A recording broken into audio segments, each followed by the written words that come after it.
everyone. It's time to learn some new Tier 2 words. This is your second set of 7th grade. The reason we are doing this is we are meeting the Common Core State Standard, L, which is language, 7th, which is 7th grade, and the 6th standard within that realm.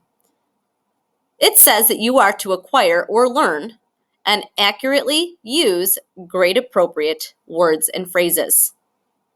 The words that you're going to learn this week should replace some of those weaker words that you already have. The preview for these words is right here on the right-hand side. We're going to have notes on considerate, which I'm sure a lot of you already know, anxious, inspire, antithesis, cynical, and obstacle. The directions for this activity are: first, download the Frayer graphic organizer into Notability or into a similar place where you take your notes. Second, you are to add the information seen on your screen to your graphic organizer. If it is in red, make sure it is on your copy. If it is said out loud, it is also probably important, so make sure to add it. Whisper the word out loud at least 3 times. We want to make sure that you practice correctly saying this word out loud. If at any time you find that this video is going too fast for you, press pause. There is no excuse to not have the notes all the way written down because you have the fancy pause button to help you. Let's get started. Your first Tier 2 word this week is considerate, which is an adjective. If you are considerate, that means you are showing concern for another's feelings. The sentence that we have is, the boy was considerate when he stopped in the hallway to pick up books that a student had dropped. If you are being considerate, you might stop and help somebody because you are showing concern for another person.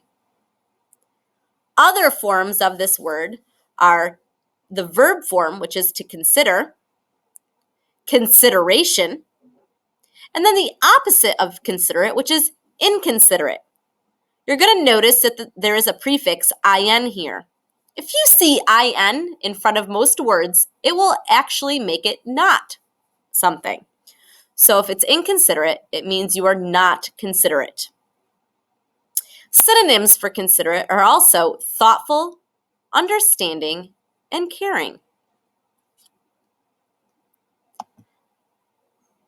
The second word is another adjective. This word is anxious. If you are anxious, it means that you are nervous or uneasy. I was anxious during the social studies test because I was worried I was going to miss a lot of questions. Because I was in a testing situation and I was worried I was going to miss questions, I could insert the word anxious perfectly fine there. Other forms of this word are anxiety. If you have anxieties, it means you're a nervous or uneasy person, which is okay. Anxiously is the adverb to describe how I'm doing something in a worried or nervous fashion. And then anxiousness, which is something that you can have. Synonyms that you can replace with anxious are worried, fearful, or actually the other Tier 2 word, apprehensive. Press pause at any time if you need to. Our third Tier 2 word this week is inspire, which is a verb. Inspire means to be encouraged or influenced to do something. The sentence is, my mom inspired me to become a teacher because she knew that I would enjoy working with students. Inspired means that she encouraged me or influenced me to do my job. You'll notice that other forms of the word are inspired, inspiring, or inspiration, all meaning that you were encouraged or influenced. Another word you could use with inspire, another synonym, is to motivate. Press pause at any time. The next word is a noun, and it is antithesis. The definition for antithesis is the direct opposite or the contrast. Being selfish is the antithesis of being considerate. See what we did there? Considerate means you're showing concern for other people. But if you're selfish, that is the opposite, which is the word antithesis. There are no other forms of this word. However, some synonyms are dissimilar, different, or unalike. So if you're talking about something that is the opposite, you can say antithesis. This comes really handy in compare and contrast essays or paragraphs. If you're asked to contrast something, you can say they are the antithesis of something. For example, in All Summer in a Day, Margot is the antithesis of William and the other classmates. You could also say that Venus is the antithesis of Earth within that situation. Press pause at any time if you need to catch up. The next word is another adjective. This word is cynical. Not cynical, but cynical. Cynical. Make sure you say this word out loud a few times. If you are cynical, that means you are distrusting of others and their actions. It means you just don't trust and you have a kind of permanent fixture of not believing what you're hearing. For example, in the sentence, the cynical woman did not believe a word the car salesman told her.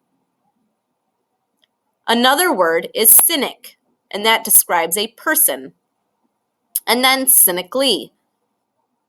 If you are suspicious or disbelieving, those are synonyms for those words. Most of the time, characters that don't believe or trust other people can be considered cynical.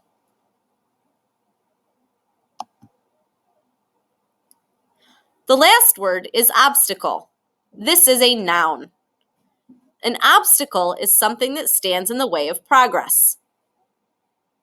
I asked you to write down obstacles that will get in the way of your goals.